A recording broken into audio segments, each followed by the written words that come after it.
Shalom, selamat malam sahabat terkasih. Malam hari ini kita kembali berkumpul di Komsel Besar ke-173. Kita bersyukur Allah sendiri yang mengumpulkan kita, menyatukan hati kita, sehingga malam hari ini kita boleh kembali datang, memuji, memuliakan Dia, menyembah Dia, dan mendengarkan firman-Nya. Mari malam hari ini kita mau siapkan hati kita mau siapkan pikiran kita mau satukan hati agar supaya malam hari ini kita benar-benar menimba kekuatan baru yang Tuhan sediakan bagi setiap kita. Mari kita mau satukan hati dengan doa pembukaan. Dalam nama Bapa dan Putra dan Roh Kudus. Amin. Selamat malam Allah Bapa, Allah Putra, Allah Roh Kudus. Terima kasih, malam hari ini Engkau yang menarik setiap kami untuk menanggapi undangan-Mu. Malam hari ini kami berkumpul di dalam ruang Zoom ini. Kami mau bawa hati kami ya Bapa. Engkau yang mau tilik hati kami. Kami mau serahkan hati kami untuk senantiasa terarah kepadamu. Engkau yang jauhkan dari segala rasa ngantuk. Engkau yang jauhkan dari rasa malas. Biar malam hari ini kami menimba kekuatan baru yang berasal daripadamu. Untuk menyalakan roh kami, sehingga roh kami terus bernyala-nyala di dalam Engkau. Kami perlu Engkau ya Allah Roh Kudus, untuk mengurapi setiap kami. Hadirlah di tengah kami masing-masing. Kami akan memulai komsel ini. Sertai teman-teman kami yang mungkin sedang dalam perjalanan. Mereka yang saat ini sedang mempersiapkan diri. Engkau yang percepat langkah mereka, sehingga malam hari ini mereka boleh bergabung bersama kami, memuji, memuliakan, menyembah Engkau, Allah yang baik di dalam setiap kehidupan kami. Beracaralah ya Bapa, kami siap Engkau pimpin. Amin. Sahabat terkasih, kita sungguh memiliki Allah yang baik, yang kasih-Nya sungguh tak terbatas di dalam setiap kehidupan kita. Mari malam hari ini siapkan hatimu, buka mulutmu, naikkan pujian dan penyembahan kepada Dia Allah yang baik di dalam setiap kehidupan kita. Baik, kita mau bawa pujian pertama ini bersama-sama. Dia Allah yang tidak terbatas di dalam setiap kehidupan kita. Kita sungguh kagum akan cintanya yang luar biasa bagi Anda dan saya.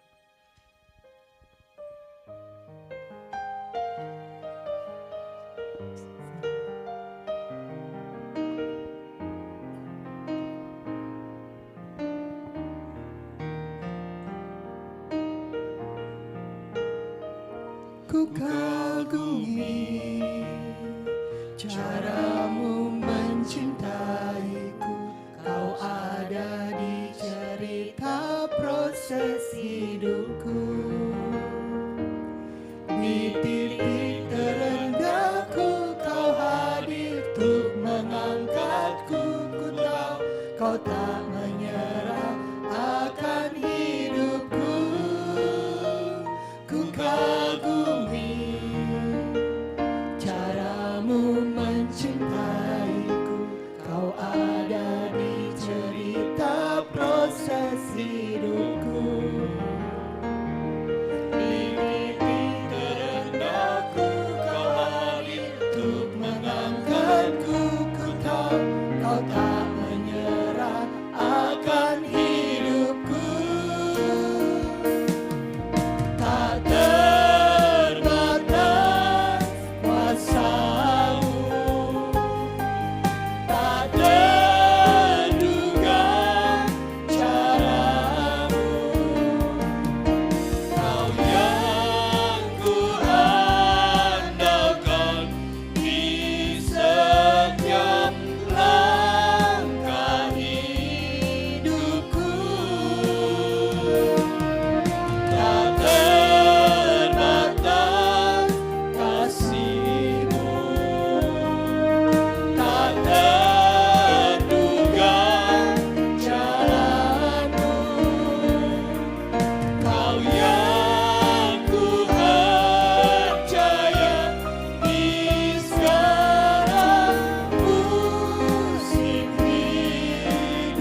mengangkatku, ku tahu kau tak menyerah akan hidupku.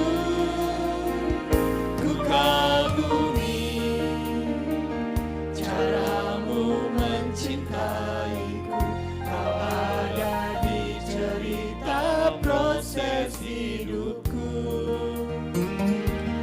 Di titik terendahku kau hadir untuk mengangkatku, ku tahu kau tak menyerah akan hidupku. Tak terbatas kuasa-Mu, tak terduga cara-Mu, Kau yang ku andalkan di setiap langkah hidupku. Tak terbatas kasih-Mu, tak terduga jalan-Mu, Kau yang ku percaya di segala musim hidupku. Kau yang ku percaya di segala musim hidupku. Kau yang ku percaya di segala musim hidupku.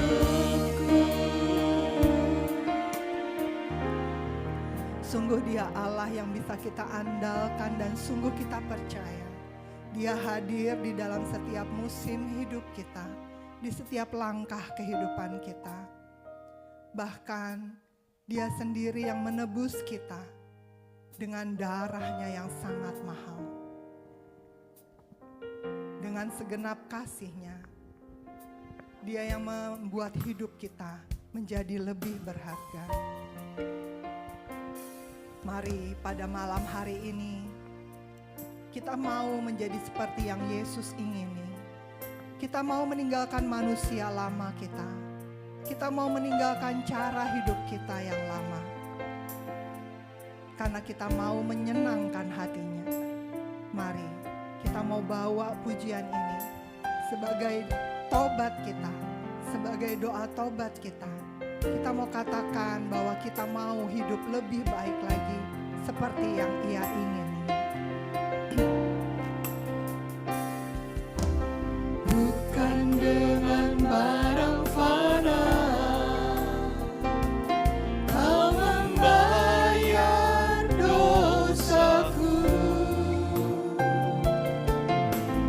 dengan darah yang mahal, tiada noda dan celah.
kami seperti yang Kau ingini ya Bapa.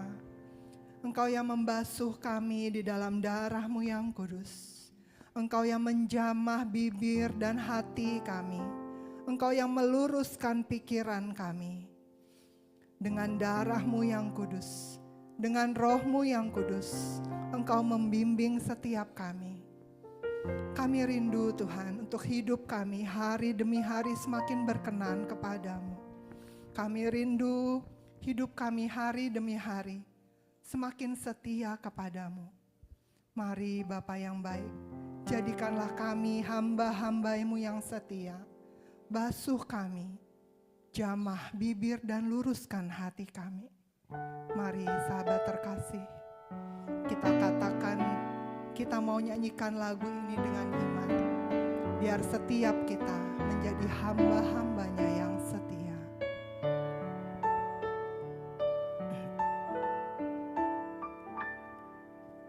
Basuh aku di dalam darah-Mu, anak domba.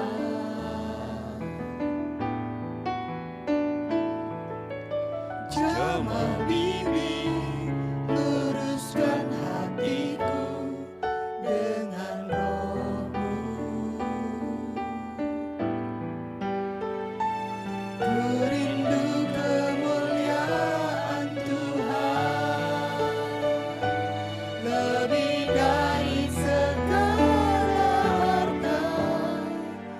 Jadikan ku hamba berkenan kepadamu. Basuh aku, basuh aku di dalam darah-Mu, anak domba.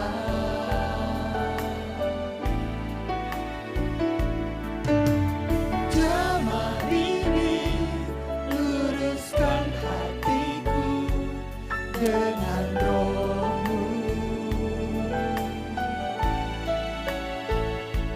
Ku rindu kemuliaan Tuhan, lebih dari segala harta. Jadikan ku hamba berkenan kepadamu.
malam hari ini kami berkumpul Tuhan di hadapan tahta. Kami mau sujud menyembah Engkau. Kami mau menikmati hadirat-Mu. Yang sungguh kami butuhkan adalah curahan kuasa Roh Kudus. Biar setiap kami Tuhan, Engkau penuhi dengan belas kasih-Mu, membakar hati kami yang rindu untuk melayani Engkau. Bawa setiap keluarga kami, bawa setiap orang Tuhan untuk dipenuhi dengan api kemuliaan. Ini kami anak-anak-Mu berkumpul untuk menyembah Engkau. Kami berkumpul Tuhan di hadapan tahta-Mu, sujud menyembah dalam indahnya hadirat-Mu.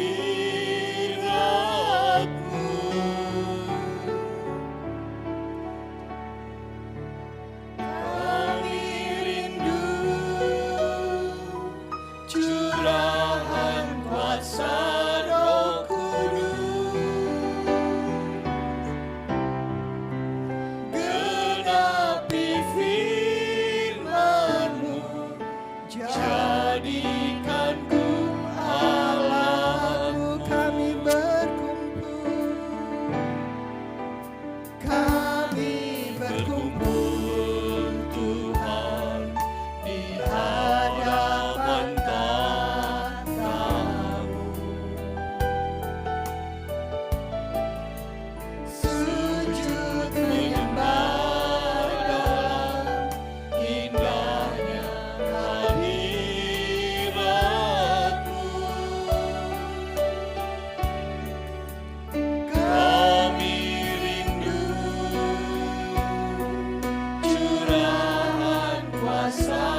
Api kemuliaan-Mu itu membakar hati kami. Api kemuliaan-Mu itu penuhi di hati kami. Terima kasih Bapa, terima kasih Yesus, terima kasih Allah Roh Kudus. Kami sungguh merasakan aliran hangat itu memenuhi hati kami, membakar hati kami sehingga roh kami bernyala-nyala di dalam Engkau. Engkau yang saat ini membakar setiap rasa sedih kami. Engkau yang membakar rasa sakit hati kami. Engkau yang membakar kemarahan kami. Malam hari ini kami merasakan aliran air-Mu itu menyejukkan kami. Oh, we praise you Lord, we thank you God. Terima kasih Bapak, terima kasih. Terima kasih malam hari ini kami mau bawa terus hati kami terarah kepadamu. Kami mau terus tenggelam di dalam hadirat-Mu yang luar biasa itu Bapa. Kami tahu kami masing-masing lemah, tapi kami memiliki Allah yang luar biasa seperti Engkau. Malam hari ini kembali Engkau menguatkan kami.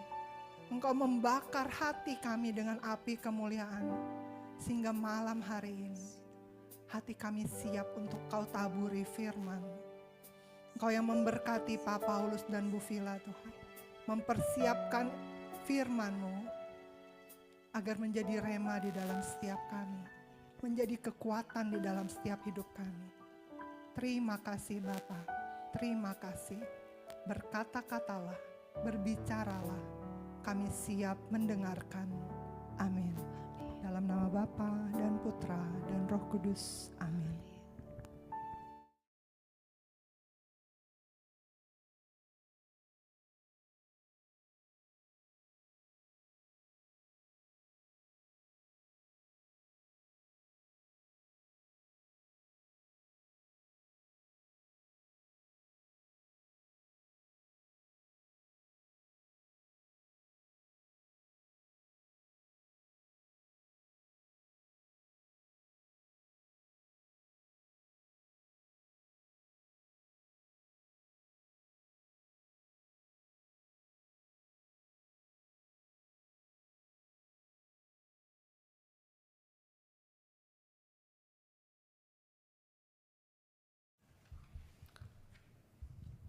Tes.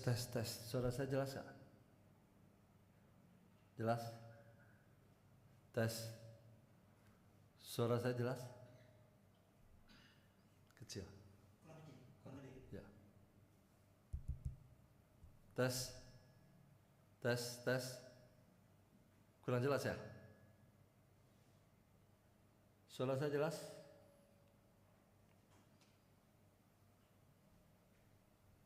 Tes 1, 2, 3. Kecil katanya.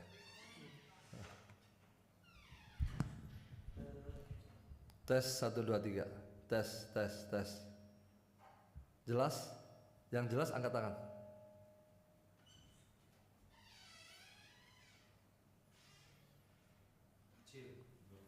Kecil ya?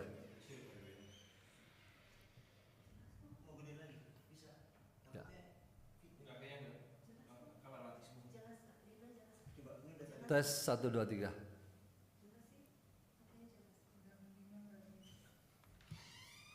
Tes.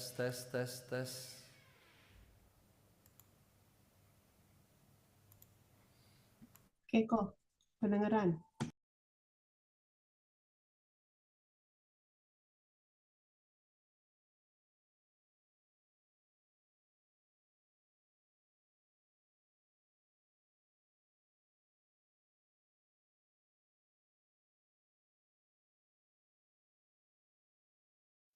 Suara saya jelas ya? Jelas. Oke. Saya nggak pakai ini. Ya. Tes 1, 2, 3. Jelas ya? Nah, saya nggak pakai ini. Ya. Oke.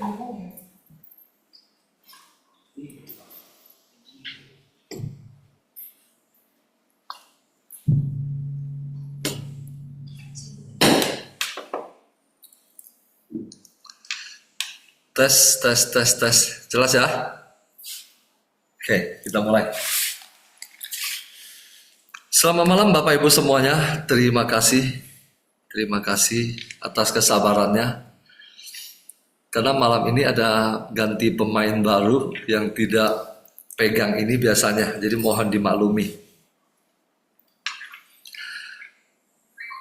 Tema kita malam hari ini adalah cara melawan iblis. Apa yang mau kita sampaikan dengan tema ini? Bapak Ibu, saya minta kita membuka dari kitab Kejadian bab 4. Dipersiapkan, Kejadian bab 4.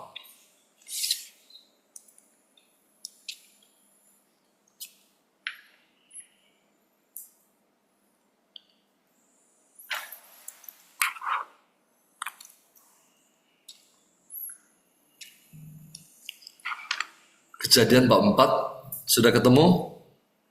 Oke, mari kita tundukkan kepala. Terima kasih Bapa, Putra, dan Roh Kudus. Terima kasih Tuhan. Di saat kami memuji dan menyembah-Mu, kami masuk ke dalam hadirat-Mu. Di dalam hadirat-Mu saat ini, kami mau mendengarkan suara-Mu.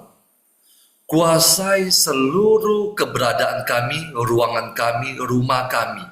Api Roh Kudus mengelilingi setiap sudut dari rumah kami. Biarlah tidak ada kuasa kegelapan yang mengganggu di saat kami mendengarkan firman-Mu. Singkapkan misteri kerajaan surga.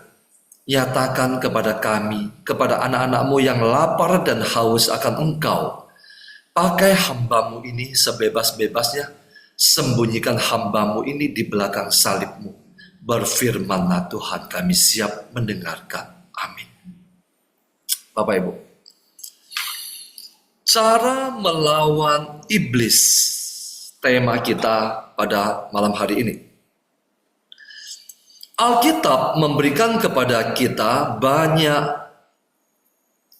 pandangan cara melawan iblis. Salah satu yang kita sama-sama tahu. Ketika Yesus berhadapan dengan iblis, Yesus melawan iblis dengan apa? Firman Tuhan. Nah, kita juga sama-sama tahu Alkitab di dalam surat kepada jemaat di Efesus juga mengajarkan kepada Anda dan saya, untuk melawan iblis, Anda harus memakai seluruh perlengkapan senjata rohani di dalam Efesus 6. Tapi masih ada banyak cara atau tindakan yang harus Anda dan saya lakukan untuk mengalahkan atau melawan iblis. Apa salah satunya? Satu hal ini sangat amat penting dan seringkali kita abaikan. Cara melawan iblis yang akan kita bahas pada malam hari ini adalah matikan kedaginganmu. Kenapa?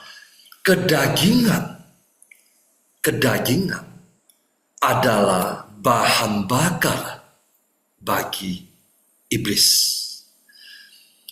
Ketika Anda mau melawan iblis, Anda harus, suka tidak suka, mematikan seluruh kedaginganmu. Malam hari ini saya akan membawa kita semua untuk merenungkan dari kitab Kejadian bab 4. Perikop ini berbicara tentang Kain dan Habel. Ini tidak serta-merta berbicara tentang bagaimana cara Anda melawan iblis. Tidak. Tetapi di dalam satu perikop ini tersimpan sesuatu yang seringkali kita abaikan ketika kita membacanya sekilas. Tapi kalau Anda merenungkan, Anda akan menemukan dari mana celah-celah masuk iblis, dan sesungguhnya Anda dan saya dapat mengalahkannya. Perikop ini berjudul Kain dan Habel. Bapak Ibu, beberapa minggu yang lalu kita berbicara tentang kitab Kejadian. Ketika manusia berdosa, jatuh ke dalam dosa, mereka melihat di antara mereka telanjang. Kenapa? Karena sebelum mereka jatuh ke dalam dosa, kemuliaan Allah menutupi manusia. Apa itu kemuliaan? Sinar cahaya terang menutupi, melingkupi manusia. Jadi, sesama manusia tidak dapat melihat ketelanjangan yang lain. Apa artinya telanjang, Bapak Ibu? Telanjang artinya Anda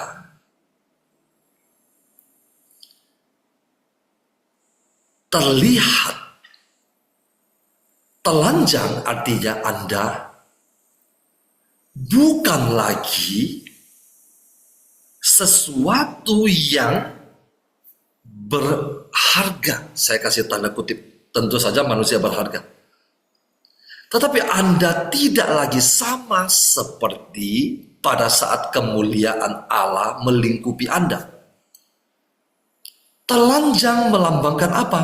Kehinaan. Nah, Ketika manusia jatuh ke dalam dosa, sinar kemuliaan Allah pergi. Sehingga manusia mendapati dirinya hina. Kemudian akhirnya manusia terpaksa harus diusir keluar dari Taman Eden. Kenapa diusir keluar? Karena di Taman Eden selain ada satu pohon pengetahuan yang baik dan yang jahat yang tidak boleh disantap oleh manusia tetapi dilanggar, di situ juga masih ada satu pohon, yaitu apa? Pohon kehidupan. Manusia yang jatuh ke dalam dosa, seandainya kalau tidak diusir keluar dari Taman Eden dan dia menyantap buah dari pohon kehidupan itu, maka manusia menjadi berdosa kekal. Tak terhapuskan dosanya. Artinya apa? Sama seperti iblis. Jadi pengusiran manusia dari Taman Eden adalah sebuah tindakan cinta Tuhan. Supaya apa? Manusia menjauhi pohon kehidupan. Kalau dia berdosa dan menyantap pohon kehidupan itu, dosanya kekal, tak terhapuskan oleh apapun juga. Tetapi dengan Allah mengusir, menghalau manusia keluar dari Taman Eden, Allah telah merancangkan sesuatu. Dia akan mengirim keturunannya nanti, keturunan manusia untuk menjadi korban menggantikan manusia seluruhnya yang berdosa. Oke. Nah, sesudah terhalau dari Taman Eden di bab keempat ayat 1 bunyinya begini. Kemudian manusia itu bersetubuh dengan Hawa istrinya. Nah, ini adalah persetubuhan yang pertama. Ketika mereka dihalau. Karena kenapa? Karena di Taman Eden tidak tercatat bahwa manusia bersetubuh dengan istrinya. Dan mengandunglah perempuan itu lalu melahirkan Kain, anak pertama dari pasangan pertama manusia adalah Kain. Maka kata perempuan itu, aku telah mendapat seorang anak laki-laki dengan pertolongan Tuhan. Bapak Ibu, sambil saya akan membawa kita masuk ke dalam tema kita, sambil saya akan menguraikan perikop ini supaya memberikan sedikit pengetahuan kepada Bapak Ibu. Selanjutnya dilahirkannya Habel, adik Kain. Kain itu laki-laki, Habel juga laki-laki, adik Kain. Habel menjadi gembala kambing domba, Kain menjadi petani.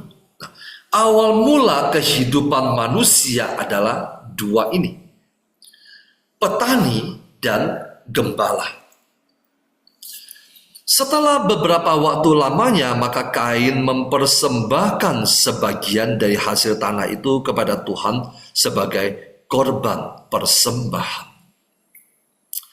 Habel juga mempersembahkan korban persembahan dari anak sulung kambing dombanya, yakni lemak-lemaknya. Maka Tuhan mengindahkan Habel dan korban persembahannya itu. Perhatikan baik-baik Bapak Ibu. Tuhan mengindahkan apa? Habel. Artinya dia mengindahkan. Dia tertarik. Dia berkenan kepada manusia itu yang bernama Habel. Lalu persembahan yang dipersembahkannya itu juga ikut berkenan di hadapan Tuhan. Maka Tuhan mengindahkan Habel dan korban persembahannya itu. Tetapi Kain dan korban persembahannya tidak diindahkannya. Kain yang juga mempersembahkan persembahan, tetapi Kain dan korban persembahannya itu tidak diindahkannya. Bapak Ibu, seringkali ketika kita membaca perikop ini, kita terperangkap dalam Allah pilih kasih, Allah tidak adil. Kesampingkan dulu jauh-jauh Bapak Ibu. Kenapa? Karena Allah adalah penuh kasih. Allah tidak mengindahkan Kain dan korban persembahannya. Tetapi apakah dicatat di situ bahwa Allah membenci Kain? Tidak. Tidak. Kenapa saya katakan tidak? Coba kita lihat. Sesudah korban persembahannya tidak diindahkan, lalu hati Kain menjadi sangat panas dan mukanya muram. Ayat ke-6, baca bersama-sama, 3, 2, 1. Firman Tuhan kepada Kain, mengapa hatimu panas dan mukamu muram? Allah berbicara kepada siapa? Kain. Allah tidak berbicara kepada Habel. Allah berbicara kepada Kain. Tandanya apa? Allah mengasihi Kain. Dia juga mencintai Kain. Bapak Ibu, seandainya doa Anda, persembahan Anda belum terjawab oleh Tuhan, jangan mengatakan bahwa Tuhan menolak Anda. Kenapa? Tuhan punya waktu untuk berperkara dengan Anda. Barangkali sikapmu ini kurang tepat, persembahanmu kurang pas, atau persembahanmu ini pas, bagus, tetapi dipersembahkan oleh hati yang jahat dan tidak tulus, maka doamu belum dijawab oleh Tuhan. Belum dijawabnya doamu oleh Tuhan jangan diartikan sebagai penolakan dari Tuhan.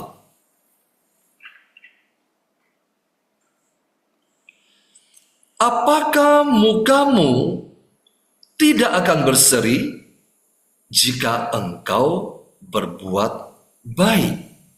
Nah, kenapa Kain dan korban persembahannya tidak berkenan? Alkitab mengatakan kemungkinan Kain hatinya kurang baik. Oke.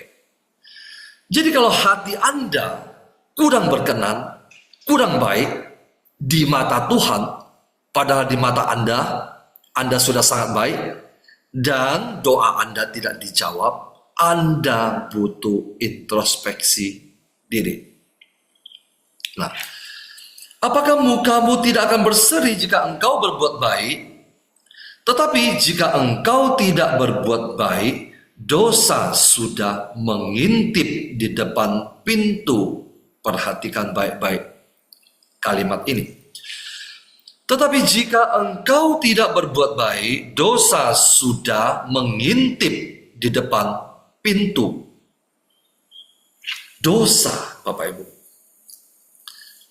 Dosa adalah pintu bagi masuknya iblis yang 2 minggu yang lalu kita bahas. Dosa adalah pintu, adalah akses legal bagi masuknya iblis. Kenapa? Ketika Anda tidak berdosa, iblis tidak dapat menyentuh Anda. Ketika Anda berdosa, Anda membuka pintu dan iblis dapat masuk menyerang Anda secara legal. Nah, kenapa saya katakan waktu itu? Ketika manusia jatuh ke dalam dosa dan Tuhan bertanya, di manakah engkau? Apakah Tuhan tidak maha tahu? Tuhan maha tahu. Lalu kenapa dia bertanya, di manakah engkau? Karena ketika Anda berdosa, Anda hilang di hadapan Allah. Allah tidak melihat Anda. Dosa membuat Anda dapat diakses oleh iblis secara legal. Jadi ketika Anda berdosa, cepat-cepat kembali kepada Tuhan. pulihkan, mengakui dosa Anda, bertobat, pulihkan hubungan Anda dengan Tuhan, kembali ke hadirat Tuhan, sehingga apa? Iblis tidak memiliki legal akses terhadap Anda. Bapak Ibu mengikuti saya? Coba angkat tangan. Oke. Dosa sudah mengintip di depan pintu, artinya dosa sedang mengintai Anda. Ketika Anda tidak mau berbuat baik, ketika Anda iri, dengki, cemburu, maka dosa mengintip di hadapan Anda. Nah, di dalam surat Rasul Paulus kepada jemaat di Galatia bab 5, Bapak Ibu dapat membacanya nanti.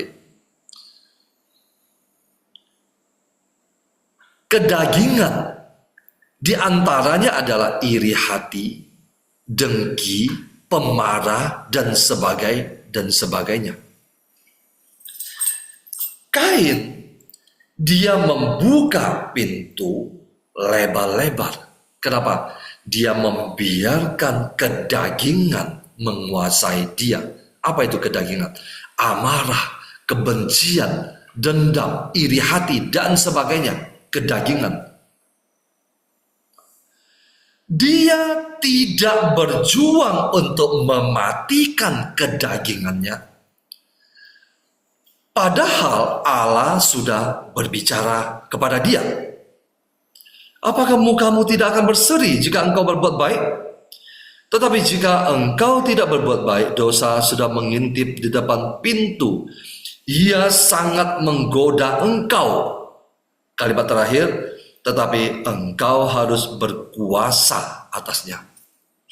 Bapak Ibu, Anda dan saya dari awal mula diberi otoritas untuk berkuasa atas dosa. Artinya apa? Anda dan saya memiliki otoritas untuk mengalahkan iblis. Apa tindakan Kain? Sesudah mendengar banyak pernyataan, nasihat, himbauan dari Tuhan, Kain tetap membiarkan kedagingan menguasai dia.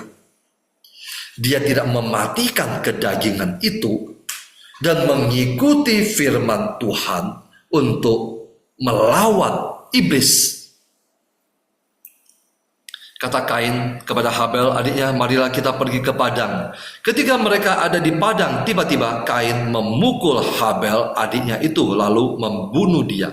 Firman Tuhan kepada Kain, di mana Habel adikmu itu? Jawabnya, aku tidak tahu. Apakah aku penjaga adikku? Bahkan sesudah Kain membunuh Habel, adiknya, Allah masih bertanya kepada dia. Apa maksud pertanyaan ini? Di manakah Habel adikmu itu? Nah, ini pertanyaan ini sama persis ketika pertanyaan ini ditanyakan kepada manusia pertama. Adam, di manakah engkau? Pertanyaan ini juga merupakan sebuah kesempatan yang Allah berikan kepada Adam untuk mengakui dosanya, juga kepada Kain untuk mengakui dosanya. Pertanyaan ini bukan sebuah pertanyaan tentang bahwa Allah tidak tahu. Apakah Allah tidak tahu? Allah Maha tahu. Dia tahu di mana Habel, dia tahu dia sudah terbunuh. Tetapi pertanyaan itu, di mana Habel adikmu ini? Ini adalah sebuah pertanyaan, kesempatan yang diberikan kepada Kain untuk mengakui kesalahannya. Tetapi lagi-lagi Kain menjawab apa? Aku tidak tahu. Apakah aku penjaga adikku? Firman-Nya, apakah yang telah kau perbuat ini? Darah adikmu itu berteriak kepadaku dari tanah. Nah, apakah Tuhan tidak tahu? Tuhan tahu. Tuhan tahu Habel dibunuh. Kenapa? Karena darah melambangkan jiwa. Jiwanya berteriak dari tanah. Allah tahu. Maka sekarang terkutuklah engkau, terbuang jauh dari tanah yang mengangakan mulutnya untuk menerima darah adikmu itu dari tanganmu. Bapak Ibu, manusia jatuh ke dalam dosa step by step, semakin hari semakin jauh. Jatuhnya manusia pertama membuat mereka terusir dari Taman Eden. Berdosanya Kain membuat dia terusir lebih jauh lagi. Terkutuklah engkau. Ketika manusia pertama Adam jatuh ke dalam dosa, Allah belum mengutuk manusia. Tetapi Allah mengatakan begini, terkutuklah tanah karena engkau. Tetapi sekarang Kain, terkutuklah engkau. Terbuang jauh dari tanah. Ayat ke-12, apabila engkau mengusahakan tanah itu, maka tanah itu tidak akan memberikan hasil sepenuhnya lagi kepadamu.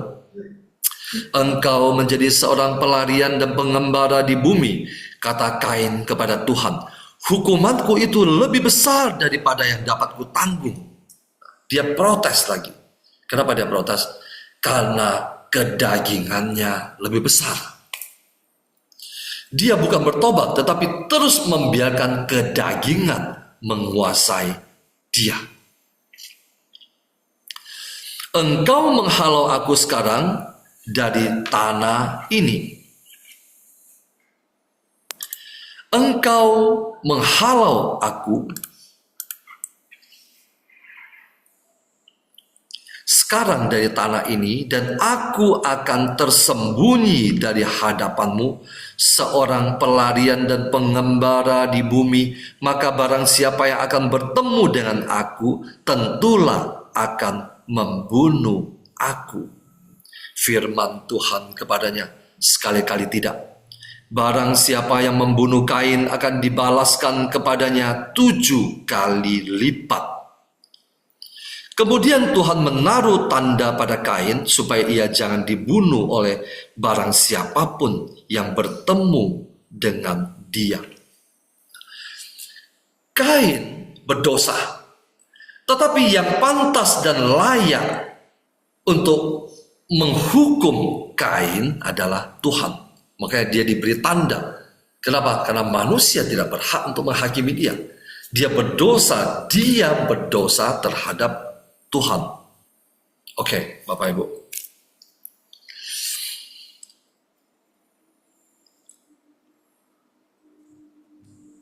Cara melawan iblis yang akan kita bahas pada malam hari ini adalah, kalau Anda dan saya tidak dapat menguasai, berkuasa atas kedagingan Anda, maka Anda dan saya tidak dapat melawan iblis.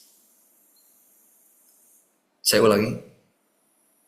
Cara Anda melawan iblis, pertama Anda harus mematikan kedagingan Anda. Yesus berpuasa, Yesus anak Allah berpuasa 40 hari 40 malam di padang gurun. Untuk apa? Dia memberi contoh kepada Anda dan saya untuk mematikan seluruh kedagingan dia. Mematikan kedagingan. 40 hari Yesus mematikan kedagingannya. Bukan berarti dia penuh kedagingan, tetapi dia memberi contoh kepada Anda dan saya.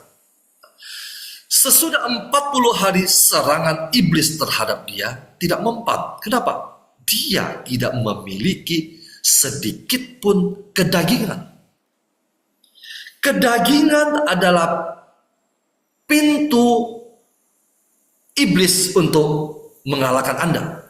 Jadi kalau Anda mematikan kedagingan Anda, tidak memberi tempat kepada kedagingan menguasai Anda, maka Anda dapat mengalahkan iblis.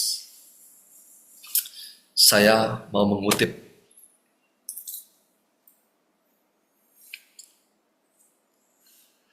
di dalam Matius bab 26 ayat 40 sampai 41. Tertulis begini, saya akan bacakan. Setelah itu, Yesus kembali kepada murid-muridnya itu dan mendapati mereka sedang tidur. Dan Yesus berkata kepada Petrus, "Tidakkah kamu sanggup berjaga-jaga 1 jam dengan aku? Berjaga-jagalah dan berdoalah, supaya kamu jangan jatuh ke dalam pencobaan. Roh memang penurut, tetapi daging lemah."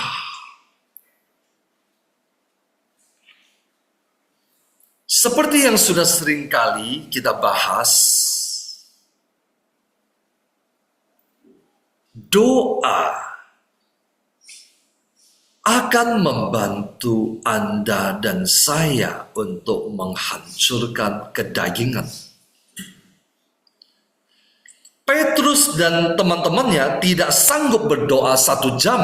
Makanya ketika Yesus ditangkap, mereka kabur. Dan Petrus adalah yang menyangkal Yesus sebanyak 3 kali. Dia jatuh ke dalam pencobaan. Boleh dikatakan dia gagal. Yang tadinya dia katakan, "Aku siap mati demi engkau." Tetapi sekarang dia menyangkal, "Aku bersumpah aku tidak kenal orang itu." Kenapa? Karena dia tidak berdoa. Ketika dia tidak berdoa, kedagingan menguasai dia. Doa menghancurkan kedaginganmu. Bapak Ibu, Anda berdoa, yang sudah sering kali saya sampaikan, Anda berdoa 1 jam, baru setengah jam kita sudah merasa gerah, capek, letih, dan sebagainya. Paksakan tanpa disengaja, secara tidak langsung, perlahan-lahan kedagingan Anda satu persatu akan runtuh, rontok, dan dihancurkan. Ketika Anda dapat menguasai, menghancurkan kedagingan dalam dirimu, Anda dapat mengalahkan iblis. Anda dapat melawan iblis. Jadi, cara melawan iblis yang malam hari ini kita bahas adalah matikan kedaginganmu. Apa itu kedaginganmu? Saya kutip sebentar dari Galatia. Kedagingan. Galatia 5. Perbuatan daging telah nyata. Apa itu? Yang pertama, percabulan. Bapak Ibu, dalam surat-surat Paulus, percabulan selalu ditempatkan pertama. Percabulan. Percabulan, kecemaran. Artinya apa? Ketidakkudusan, cemar, hawa nafsu, penyembahan berhala, itu semua adalah perbuatan daging, kedagingan. Sihir, perseteruhan, perselisihan, iri hati.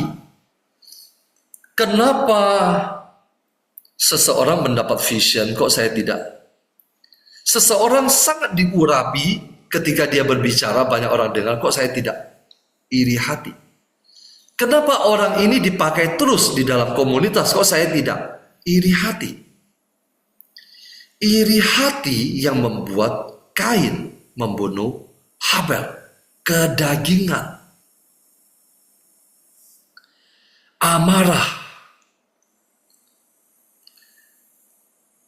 Anda tidak boleh mengatakan bahwa mulut saya memang suka marah, tapi hati saya seperti Hello Kitty. Tidak.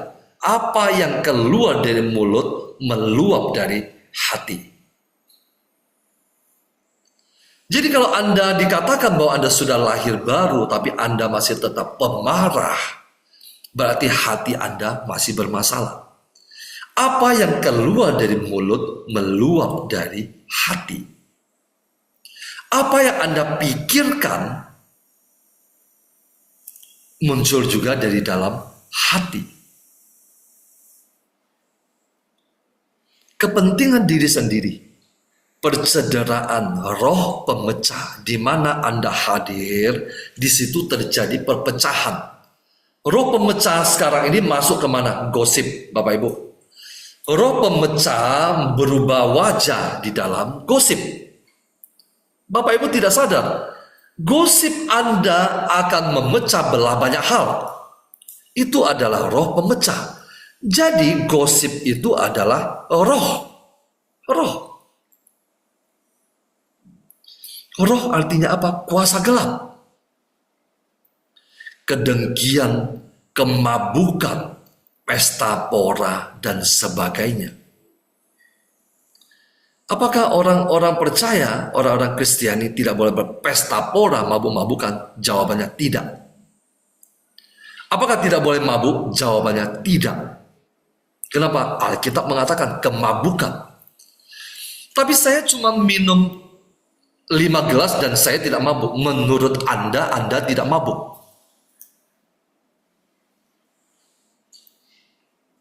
Menurut Anda tidak mabuk. Padahal di gelas kedua saya sudah melihat Anda mabuk. Kenapa? Kelakuan Anda sudah begok-begok. Kata-kata Anda sudah tidak benar. Anda masih katakan, saya minum 5 gelas saja tidak mabuk. Jadi, hindari, bukan hanya hindari, tapi katakan tidak. Pesta pora dan sebagainya. Itu semua adalah kedagingan. Sebelum Anda mengalahkan itu semua, Anda tidak dapat mengalahkan musuh Anda yang sesungguhnya, iblis. Kenapa? Karena musuh pertama Anda ada dalam diri Anda, kedagingan Anda. Dan Alkitab mengatakan Anda dapat berkuasa atas dia. Artinya apa? Otoritas Anda dan saya sebagai anak-anak Allah sanggup membuat Anda mengalahkan kedagingan itu. Di dalam Yohanes bab 1 dikatakan, tetapi setiap orang yang menerima Yesus diberinya kuasa supaya menjadi anak-anak Allah. Diberinya power. Di dalam Lukas bab 9 ayat ke-23 tertulis begini. Kata Yesus kepada mereka semua, setiap orang yang mau mengikut aku, ia harus menyangkal dirinya, memikul salibnya setiap hari dan mengikut aku. Apa artinya? Setiap orang yang mau mengikut aku, nah, Anda mengatakan Anda mengikut Yesus. Tetapi Anda tidak tahu, sebelum Anda mengikut Yesus, ada hal-hal yang harus Anda lakukan terlebih dahulu. Apa itu? Setiap orang yang mau, artinya apa? Setiap orang yang berkehendak, yang mengambil keputusan, yang menginginkan untuk mengikut aku, sebelumnya Anda harus menyangkal diri. Apa artinya menyangkal diri? Mematikan kedagingan Anda. Memikul salib Anda setiap hari dan mengikut Yesus. Jadi sekali lagi, cara Anda melawan iblis adalah matikan terlebih dahulu kedagingan Anda. Terima kasih. Tuhan Yesus memberkati.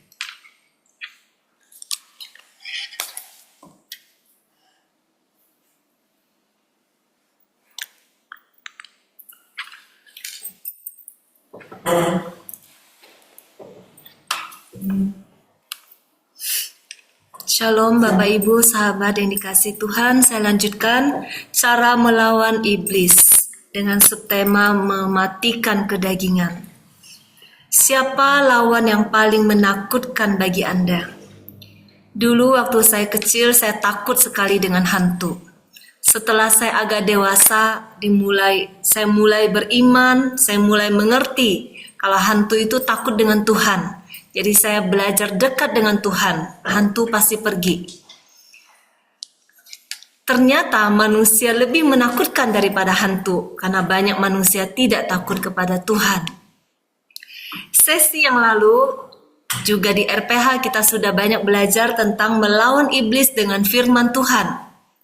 Jadi kita harus tahu firman Tuhan, membaca, merenungkan, menghafal, mengimani, baru bisa melawan iblis. Malam ini kita masuk lebih dalam lagi. Bagaimana cara melawan iblis? Yakobus 1 ayat 22 berkata, "Tetapi hendaklah kamu menjadi pelaku firman dan bukan hanya pendengar saja. Sebab jika tidak demikian kamu menipu diri sendiri."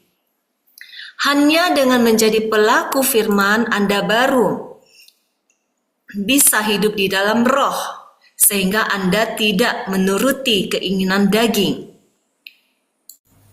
Musuh yaitu iblis masuk ke dalam kehidupan kita dengan sangat cerdik. Kita bisa saja sudah melakukan 5 senjata dan sangat rajin pelayanan, tanpa menyadari bahwa kita sedang melakukannya dengan keinginan daging. Supaya mendapat pengakuan, supaya mendapat pujian, supaya mendapat penghargaan, atau mencapai tujuan-tujuan kita sendiri. Satu-satunya cara mematikan keinginan daging yang muncul adalah Galatia 5 ayat 16. Hiduplah oleh roh, maka kamu tidak akan menuruti keinginan daging. Setiap kita lahir dengan keinginan-keinginan daging. Tetapi perjumpaan dengan Bapa, dengan Yesus, dengan Roh Kudus, melalui doa, puasa, firman Tuhan, harus sampai kepada hidup di dalam roh. Baru kita bisa mematikan kedagingan itu. Galatia 6 ayat 7-8. Jangan sesat. Allah tidak membiarkan dirinya dipermainkan. Karena apa yang ditabur orang, itu juga yang akan dituainya. Sebab barang siapa menabur dalam dagingnya, ia akan menuai kebinasaan dari dagingnya. Tetapi barang siapa menabur dalam roh, ia akan menuai hidup yang kekal dari roh itu. Jadi jangan berpikir, saya sudah melakukan 5 senjata, saya aman, saya sudah dibentengi, dan iblis tidak bisa menyerang saya dan menjatuhkan saya. Saya sudah punya senjata, misa, rosario, firman, puasa setiap hari. Bahkan saya pelayanan. Alkitab berkata, jangan sesat. Tuhan tidak bisa dipermainkan. Apa yang Anda tabur berbicara tentang perbuatan Anda. Sebab barang siapa menabur dalam dagingnya, ia akan menuai dari dagingnya. Perbuatan daging akan menuai kebinasaan. Tidak peduli Anda misa tiap hari, puasa, rosario, 3 putaran. Tetapi apa yang Anda tabur di dalam perbuatan, Anda akan tuai. Perbuatan yang didasari oleh keinginan daging akan menuai kebinasaan. Alkitab mengatakan,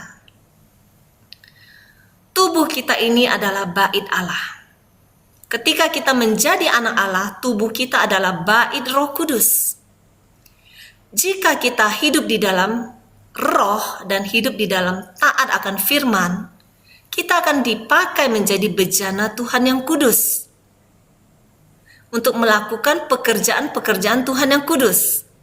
Menjadi host dari Roh Kudus. Tetapi di saat kita hidup di dalam keinginan daging, kita melakukan pekerjaan iblis, bukan pekerjaan Tuhan. Iblis tidak perlu bekerja keras untuk menghancurkan Anda. Ketika Anda masih menuruti keinginan daging, Anda sudah masuk ke dalam kebinasaan karena keinginan dagingmu sendiri. Iblis selalu datang dengan coba-coba dulu. Dia akan lihat kelemahan dan kedagingan Anda ada di mana.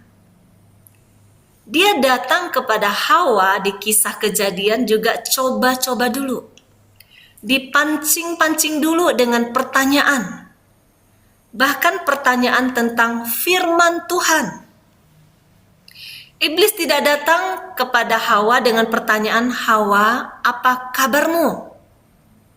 Sudah makan belum?" Iblis masuk dengan cerdik. Dia membuka dulu percakapan dengan firman Tuhan. Dia melihat apakah Hawa sungguh hidup oleh firman. Kita baca Kejadian 3 ayat 1. Adapun ular yang paling cerdik dari segala binatang di darat yang dijadikan oleh Tuhan Allah. Ular itu berkata kepada perempuan itu, "Tentulah Allah berfirman, semua pohon dalam taman ini jangan kamu makan buahnya, bukan?" Iblis masuk dengan firman.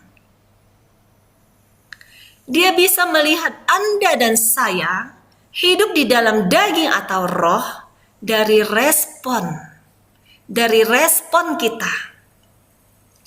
Kejadian 3 ayat 6, saya lanjutkan. Perempuan itu melihat bahwa buah pohon itu baik untuk dimakan dan sedap kelihatannya. Dagingnya mulai terpancing. Lagi pula pohon itu menarik hati karena memberi pengertian. Lalu ia mengambil dari buahnya dan dimakannya dan diberikannya juga kepada suaminya yang bersama-sama dengan dia. Dan suaminya pun memakannya. Perempuan itu melihat bahwa buah pohon itu baik untuk dimakan dan sedap kelihatannya. Itu keinginan daging Hawa. Baik Hawa maupun Adam yang ada di situ juga tidak ingat lagi firman Tuhan isinya apa. Karena keinginan daging sudah menguasai mereka. Di saat keinginan itu muncul, mereka belum jatuh. Mereka masih keburu untuk lari sebenarnya. Jika Adam dan Hawa ingat firman Tuhan dan merenungkan kembali apa yang Tuhan sampaikan kepada mereka, keinginan daging itu akan mati ketika mereka tunduk kepada firman. Tetapi mereka tidak melakukan itu. Mereka terseret dan terpikat oleh tipu muslihat ular. Dan keinginan itu dieksekusi. Dan disitulah dosa terjadi. Dan maut mengikutinya. Yakobus 1 ayat 13-15. Apabila seseorang dicobai, janganlah ia berkata, "Pencobaan ini datang dari Allah." Sebab Allah tidak dapat dicobai oleh yang jahat, dan ia sendiri tidak mencobai siapapun. Tetapi tiap-tiap orang dicobai oleh keinginannya sendiri, karena ia diseret dan dipikat olehnya. Dan apabila keinginan itu telah dibuahi, ia melahirkan dosa. Dan apabila dosa itu sudah matang, ia melahirkan maut. Jadi tiap-tiap orang dicobai oleh keinginannya sendiri. Keinginan di sini yang dimaksud adalah keinginan daging. Kedagingan kita. Karena ia diseret dan dipikat olehnya. Inilah kedagingan yang iblis pakai untuk menyeret Anda dan saya untuk masuk ke dalam dosa dan akhirnya kepada maut. Kita bisa mulai list, sudah matikah dagingku? Tadi sudah dibacakan, apa itu perbuatan daging di Galatia 5. Percabulan, kecemaran, hawa nafsu, dan sebagainya tadi sudah dijabarkan. Kita renungkan kembali mana yang masih menjadi PR untuk kita matikan satu persatu. Selama kedagingan itu belum mati, Anda belum bisa melawan iblis. Ketika kita Mungkin saat ini saya tidak melakukan kemabukan, saya tidak melakukan sihir, saya tidak menyembah berhala. Tetapi mari kita lihat lebih dalam lagi, hati dan pikiran kita. Apakah kita sungguh-sungguh sudah hidup di dalam roh? Masih ingin dipuji, masih ingin dihargai, ingin diperhatikan, ingin diakui, ingin dipuaskan. Semua yang masih berpusat kepada aku, egoku, kepentinganku. Iblis tahu sekali kelemahan itu. Dia akan memasang jerat sesuai dengan kedagingan-kedagingan yang masih Anda miliki. Selama Anda masih berputar-putar pada keinginan daging, iblis menunggu waktu yang tepat untuk menghancurkanmu.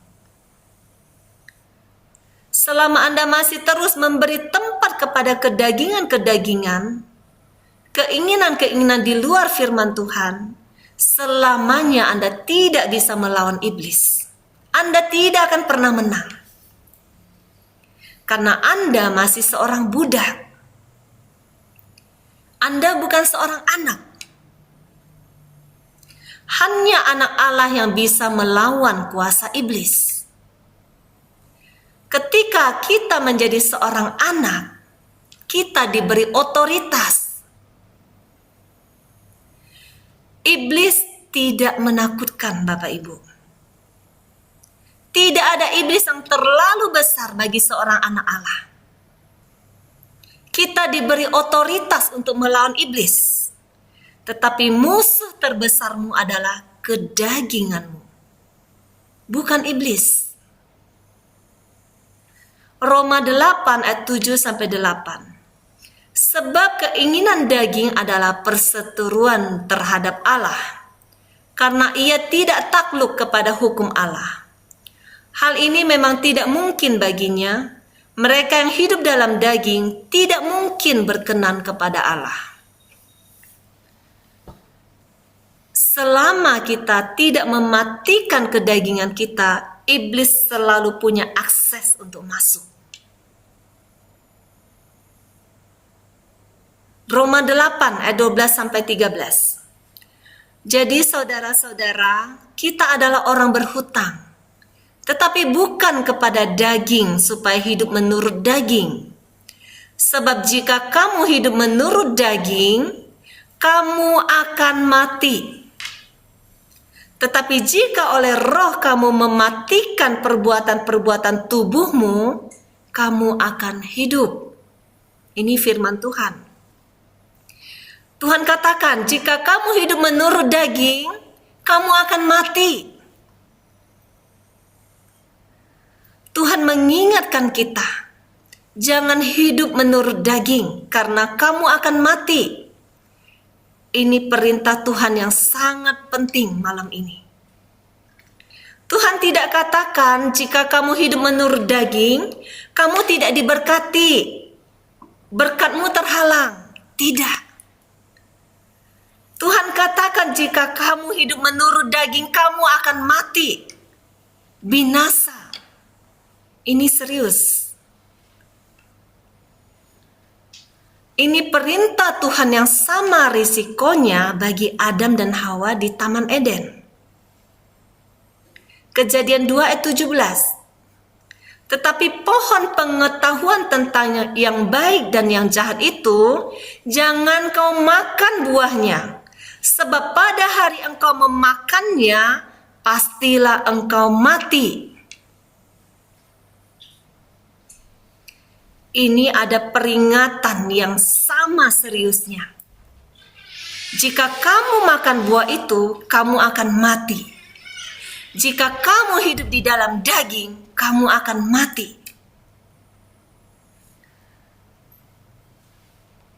Jika saat itu Adam dan Hawa memperhatikan perintah Tuhan yang satu ini, iblis tidak akan menang. Jadi, Anda bisa melawan iblis jika Anda bisa mematikan kedagingan Anda terlebih dahulu. Tujuan iblis hanya satu, kematian Anda dan saya di dalam kebinasaan kekal. Jadi, kita sudah tahu bagaimana caranya kita harus melawan iblis supaya kita bisa menang dan hidup di dalam kekekalan. Kita harus mematikan kedagingan kita. Kita harus mulai list di Galatia 5 itu, mana dagingku yang masih aku beri makan? Mana daging yang masih aku turuti? Kemarahankah? Iri hatikah? Percabulankah? Atau penguasaan diri? Kita lihat satu persatu. Kita coret satu persatu. Sehingga itu tidak lagi hidup di dalam tubuh, jiwa, dan roh kita. Kita mau hidup di dalam roh, tetapi mematikan setiap kedagingan kita, sehingga kita bisa melawan iblis dan hidup di dalam kemenangan. Amin. Tuhan Yesus memberkati.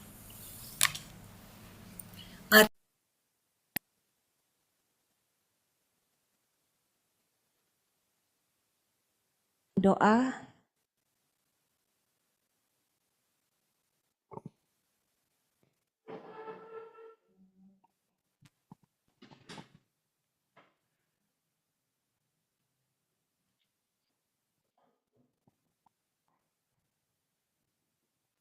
Siapkan lagu keempat, Laura.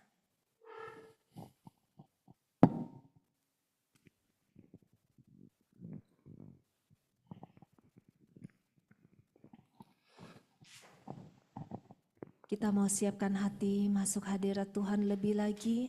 Kita mau undang api Roh Kudus membakar setiap kedagingan-kedagingan kita.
Firman-Mu Bapa, penuhi hati kami, curahkan kuasa Roh Kudus, api kemuliaan-Mu membakar hati yang rindu untuk melayani-Mu, sampai seluruh warga kami, sampai seluruh bumi ini dipenuhi api kemuliaan, Sampai seluruh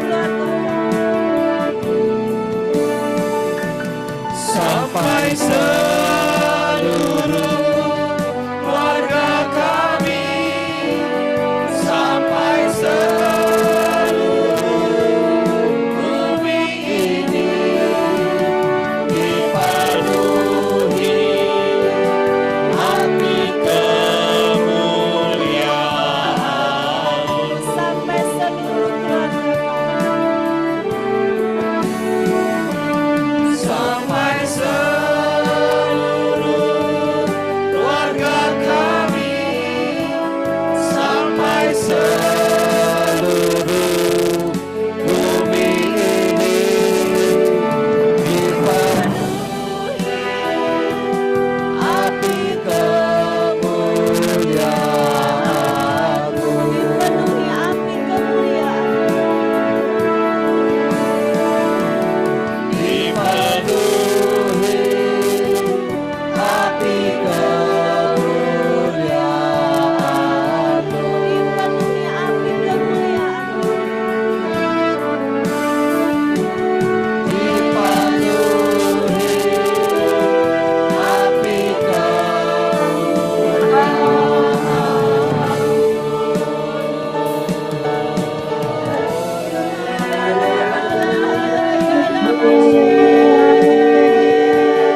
Suaramu, angkat suaramu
Shanta kata kita.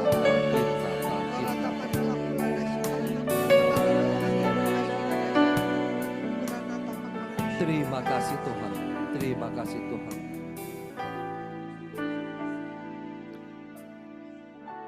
Musuh terbesarmu adalah kedaginganmu.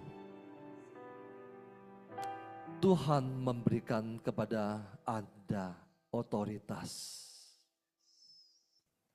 untuk mengalahkan dosa, untuk mengalahkan kedaginganmu.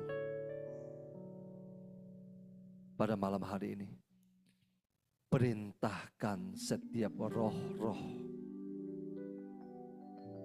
yang membangkitkan kedagingan dalam dirimu untuk enyah daripadamu.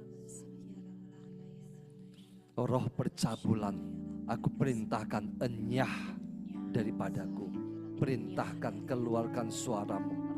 Roh percabulan, aku perintahkan enyah dalam nama Yesus Kristus. Roh perzinahan, aku perintahkan enyah dalam nama Yesus Kristus. Roh kecemaran, aku perintahkan enyah.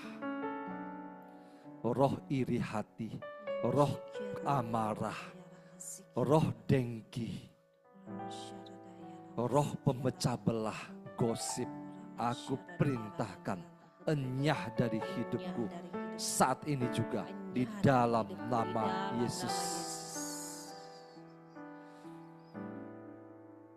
Segala kecanduan, narkoba, alkohol, nikotin, roh-roh kemabukan, perintahkan enyah daripadamu dalam nama Yesus Kristus.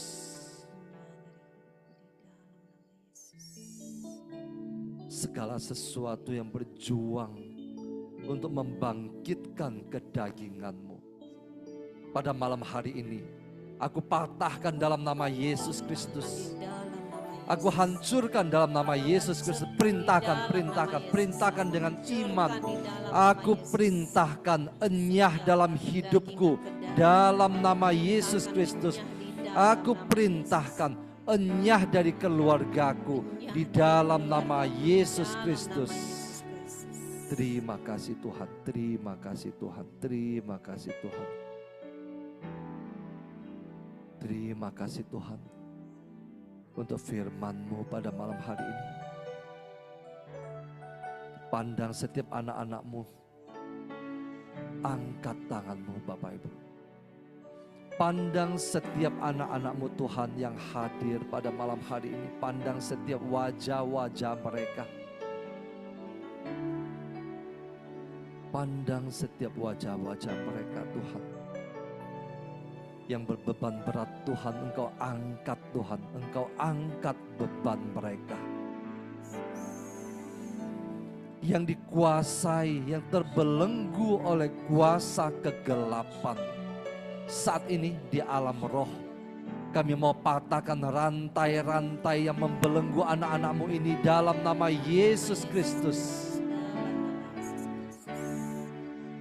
Kami perintahkan api Roh Kudus menghancurkan, menghanguskan setiap rantai-rantai yang mengikat anak-anak-Mu pada malam hari ini. Terima kasih Tuhan, terima kasih Tuhan, terima kasih Tuhan. Engkau yang saat ini mendoakan orang-orang yang Engkau kasihi.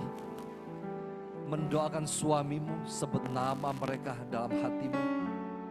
Engkau yang mendoakan istrimu yang saat ini terbelenggu oleh kuasa kegelapan. Engkau yang saat ini berdoa untuk anak-anak-Mu yang terbelenggu oleh kuasa kegelapan. Sebut nama mereka. Panggil nama mereka. Pada malam hari ini, setiap belenggu yang membelenggu orang-orang yang kami kasih, kami mau patahkan dalam nama Yesus Kristus. Kami mau lepaskan dalam nama Yesus. Kami mau hancurkan dalam nama Yesus.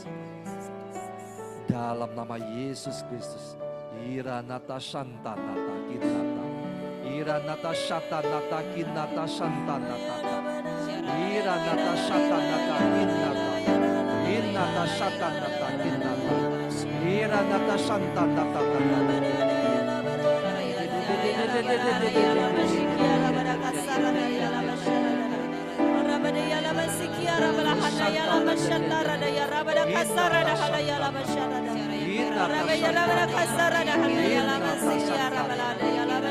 Setiap belenggu-belenggu kami perintahkan saat ini juga selepas dalam nama Yesus Kristus.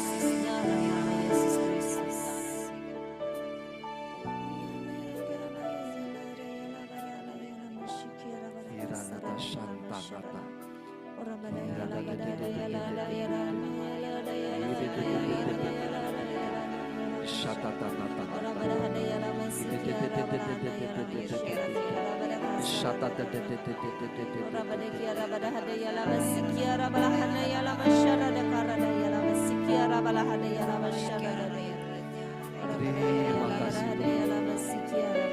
Terima kasih Tuhan.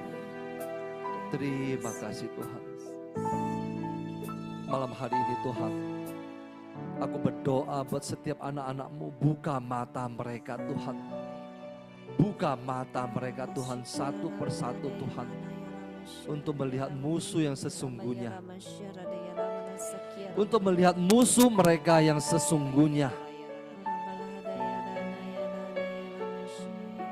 Berikan mereka vision,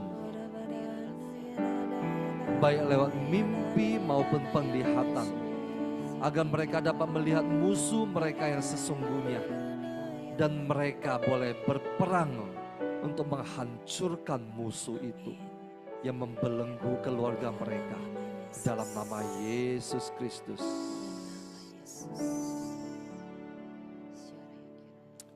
Terima kasih Tuhan. Ini kami Tuhan, anak-anak-Mu Tuhan.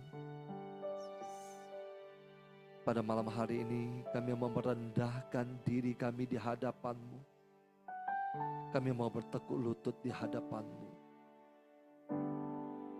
Kami adalah anak-anak-Mu, anak-anak kerajaan surga, anak-anak yang dilahirkan kembali oleh darah Yesus, oleh kuasa Roh Kudus.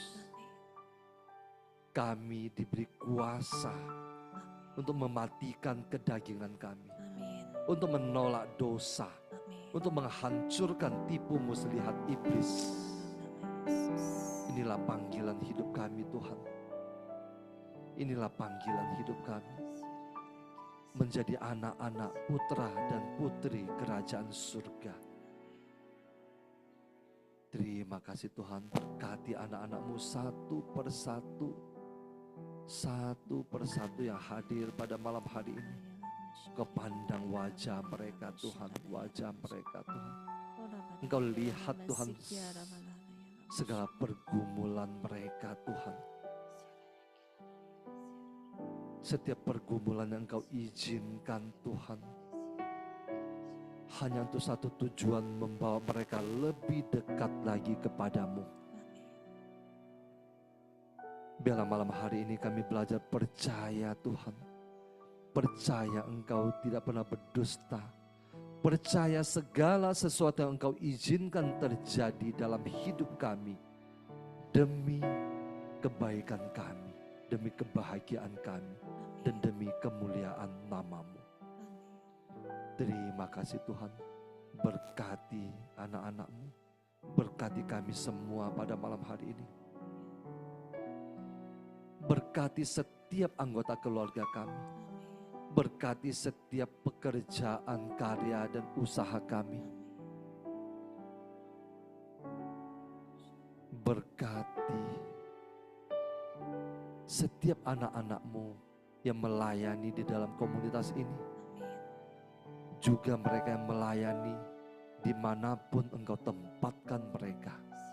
Tutup bungkus mereka Tuhan. Biarlah api Roh Kudus membakar hati mereka. Membakar tubuh, jiwa, dan roh mereka untuk melayani Engkau. Berkati setiap anak-anak-Mu yang mensupport pelayanan kami. lewat tenaga, pikiran, doa, juga materi. Engkau ganti berlipat-lipat ganda Tuhan. Mereka yang memberikan persembahan kasih, juga persembahan misi. Terima kasih Tuhan. Terima kasih Tuhan. Terima kasih Tuhan. Kiranya berkat dari Allah Bapa kita, kasih karunia dari Tuhan kita Yesus Kristus, dalam persekutuan dengan Allah Roh Kudus, menyertai Anda dan saya sampai selama-lamanya. Amin. Dalam nama Bapa dan Putra dan Roh Kudus. Amin.